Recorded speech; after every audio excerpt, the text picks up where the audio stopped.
Hi guys, Mark here. So, everybody knows that in order to live well, you need money. Financial freedom is one of the key components that enables you to live the kind of life that you want to live. For the vast majority of folks out there, achieving that financial freedom takes a lot of patience, discipline, and hard work. Sometimes though, the allure of a good old get-rich-quick scheme is just too strong to resist. In this video, I'm going to explore why people spend so much money playing the lottery even when the odds are astronomically not in their favor. A little while back, I read something that made me do a double take. Apparently, over 34% of Canadians are relying on winning the lottery to help with their retirement plans. Now, to me, that is just absolutely insane. So I decided to do a little more research. I'm going to throw some links in the description box below so that you know I'm not just making this stuff up, because honestly, it's kind of mind-blowing. So apparently in Canada, the average household spend on lottery tickets is somewhere around $250 per year. And in the US, it's even more at $280 per year. So let's say you start buying lottery tickets sometime around when you're 20 years old and you stop sometime around when you're 80. That's at least 60 solid years of spending on average $250 or $280 per year. So that means for the average Canadian, you're spending over $15,000 in a lifetime, and for the average American, that's $17,000 in a lifetime on lottery tickets. If we're looking at Canada, the biggest lottery that we have here is Lotto Max, and your odds of winning that are 1 in over 33 million. In the US, the odds of winning the two biggest lotteries, Powerball and Mega Millions, are even more astronomical, basically nil. You're looking at somewhere in the range of 1 in a 300 million chance that you win. So of course there's all kinds of other different types of lottery tickets that people buy, including the scratch-off ones. And for those, I know that the odds of winning are much better. Not good, but still better. But that said, I think the payoffs for those is significantly less. Despite the extremely long odds of winning, people are spending thousands or tens of thousands of dollars over a lifetime, and some people are planning their retirements around winning the lottery. In my opinion, it doesn't help that winning the lottery is glorified in many ways. So given all this, I thought that I would conduct a little experiment to see if buying lottery tickets is ever worth the while. I'm going to take $500 or 2 years worth of the average Canadian household spend on lottery tickets, and I'm going to go around to different convenience stores in my area and buy up lottery tickets. I suspect that it's easy to forget how much money you're spending and potentially losing on lottery tickets if you're just buying a few here and there over the course of weeks, months, or years. So what I'm going to do is I'm going to take the money and put it all up front, and I think it might be illuminating to see what the overall results would be. Now, I'm no scientist, but I want this experiment to be a little bit scientific, and I did take one stats course in university. So what I did is I dug up my old textbook, and I found that if you want to have statistically significant results, or results that you can then take and make predictions about future results, you need to have a larger sample size in the realm of at least 100. I think the more the better. But for our purposes, what I'm going to do is I'm going to go around to 5 or 6 different convenience stores and try to buy at least 100 lottery tickets. I think that should give us a large enough sample size that we could have a good idea of what the ROI is on this kind of money. Now, my hypothesis for this experiment is that I think I'll be lucky to get back half of what I spend on these lottery tickets. So if I get back $250 or more, I will be incredibly happy. But that's enough of me talking. Let's go hit the pavement and see what happens. Stop number 1. Let's do this.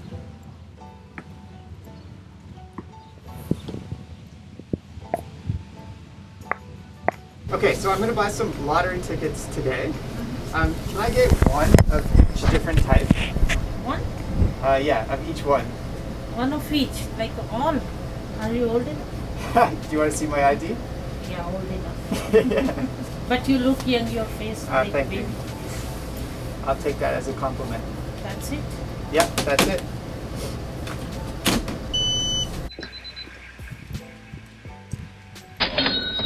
Store number 2. Now, I only managed to spend $55 at that last place. So if I'm gonna get this done anytime this afternoon, I'm gonna have to speed it up and spend more per store. Let's go.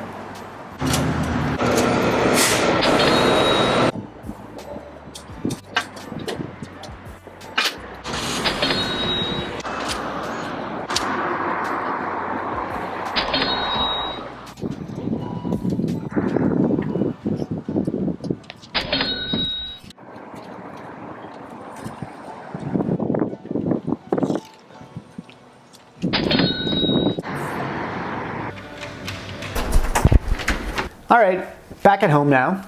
Have this ridiculous stack of lottery tickets. Look at the size of that. This is gonna take me a long time, so let's get to scratching these things. All right, I'm gonna start with these $1 tickets, and then I'm gonna work my way up the stack until we get to this $30 ticket. So, should take me a while. I'm definitely gonna do a time lapse here, and we will see what the ROI on these lottery tickets is.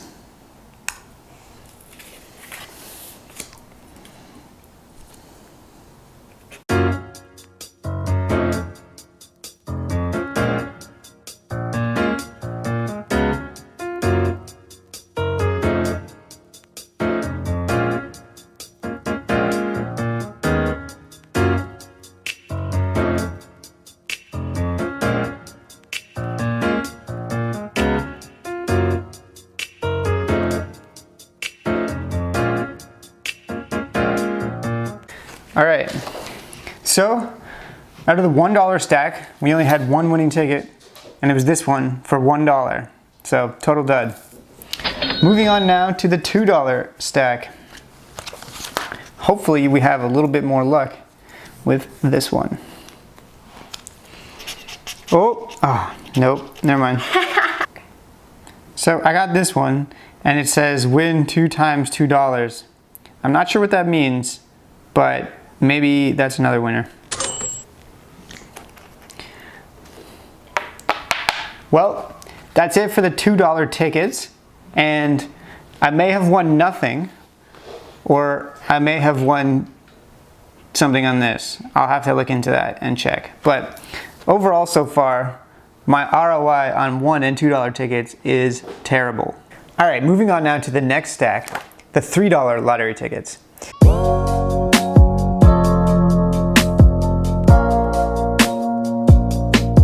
All right, got a $3 winner here. Not bad. Pair, I got a pair.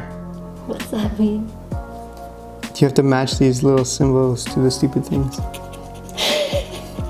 This is gonna take forever. This is one card. Look at the size of this stack.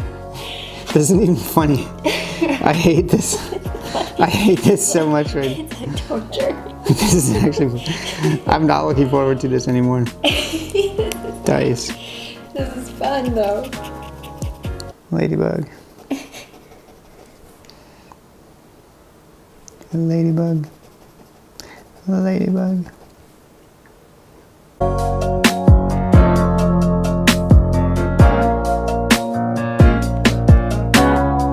All right, looks like we got a $5 winner.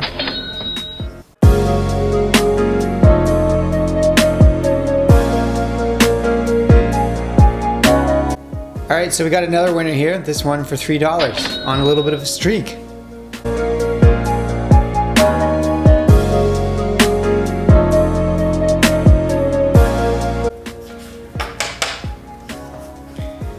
Got a $10 winner here. Got a $7 winner right here.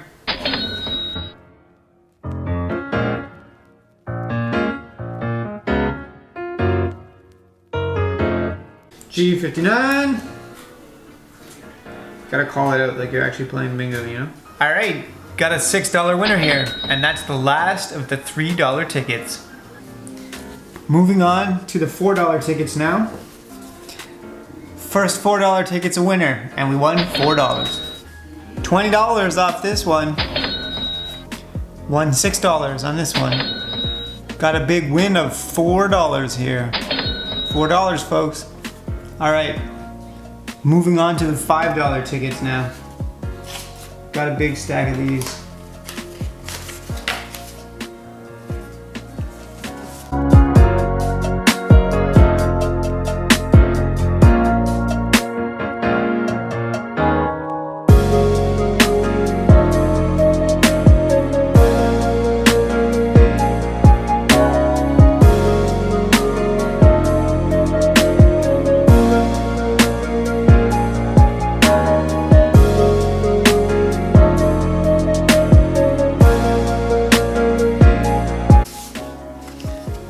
All right, our first $5 card is a $5 winner.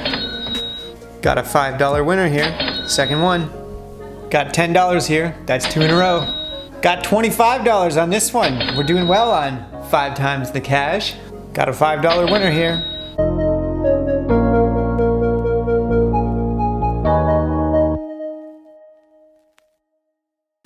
There's always 2 of every number. I know, and it's so infuriating. It's really infuriating. Yeah, it's like you're so close. So close. That's definitely part of the fucking scam. They keep you on the hook. I know. And then you're thinking like, oh man, next time, because I was so close this time. All right, actually bringing this one back from the dead pile. It's got a $10 winner on it. 5 big ones.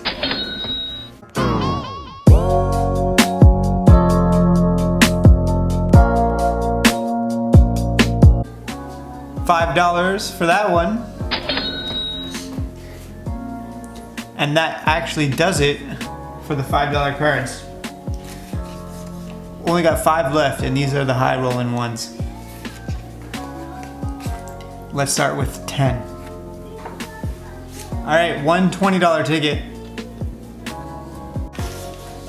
And just like that, $20 down the drain. All right, this one was a good one. Got $60 on a $30 ticket, so not bad. Add that to the pile. And the very last one.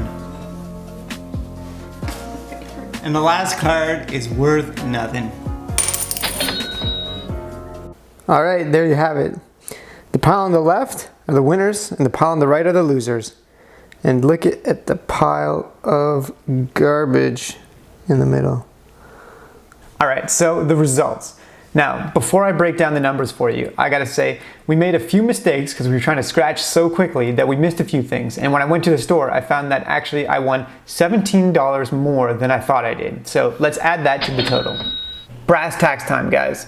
I just spent $504 to buy 102 lottery tickets from 6 different convenience stores in my area. And what I got back in winnings was $225. That's a return on investment of negative 55.36%, which essentially confirms my hypothesis. Any of the money that I spent on buying the traditional lottery tickets that are drawn once or twice a week was completely wasted. I had a negative ROI of negative 100%. I lost everything. And I think that if you bought those type of tickets, you'd be likely to have a similar ROI over time. The only thing that would make a difference is if you actually won the lottery, but like I said at the beginning of this video, the chances of that happening are 1 in tens or hundreds of millions, so basically you might as well just light your money on fire at that point. For scratch tickets, on the other hand, it's a little bit different because it's not so boom and bust. You do actually make some of your money back, but obviously not very much. For some of these scratch tickets, I lost everything and my ROI was negative 100%, but I did make it into the positive on a few of them. Essentially though, I think it just boils down to pure luck. And for the ones that I had a positive ROI, I was just lucky enough to pick the tickets that were actually gonna win. So, I don't think you can count on that. Overall though, I think the results of this experiment are pretty much what I was expecting. If you buy these type of lottery tickets consistently, you can expect to lose at least half of your money and probably more, to be honest, because if you're buying those lottery tickets that are drawn once or twice a week, then the ROI on those seems to be practically nil. All right, what are some of my key takeaways from this experiment? Well, first of all, I will never buy another scratch-off lottery ticket in my bloody life. I think I have carpal tunnel syndrome now from scratching so many of the things, and to be honest, I have literally no desire to ever do something like that again. About halfway through, I was seriously regretting my decision to make this video, but I did make it through and we got the results for you guys. My second key takeaway, and really the main one of this entire video, is that it's not worth it to buy lottery tickets. If you compare that negative 55.36% ROI with what you could earn investing in simple index funds in the market, it's like night and day. Even if you took that $500 and invested it at the peak of the stock market right before the COVID-19 crash and you lost 30% overnight essentially, you'd still be better off than you are investing or, not investing, but buying lottery tickets. And over time, you would make that money back and then some. But that's boring, right? People know the odds, but they keep buying lottery tickets and they keep losing money. One has to ask, why? People aren't buying lottery tickets, they're buying hope. They're getting caught up in escapism, and they're buying the dream of a better life. They're buying a short-term rush of happiness. But is it real happiness or is it real hope? I think likely not. The third key takeaway, and really the sad part of this whole experiment, is that the lottery is essentially a form of a regressive tax, which means that the people that can least afford to spend money on lottery tickets are the ones that spend the most on it. And they're spending that money because of the escapism aspect of it. They're dreaming of achieving a better life. Now, what I'm hoping is that this video helps to dispel some of the myths and the allures about winning the lottery and show how really unlikely it is to win big and get rich quick. I'm holding fast to the idea that it's not worth it to spend your money on lottery tickets. You're far better off investing in simple index funds that track the market and spending your time, energy, and money elsewhere. That's it for now.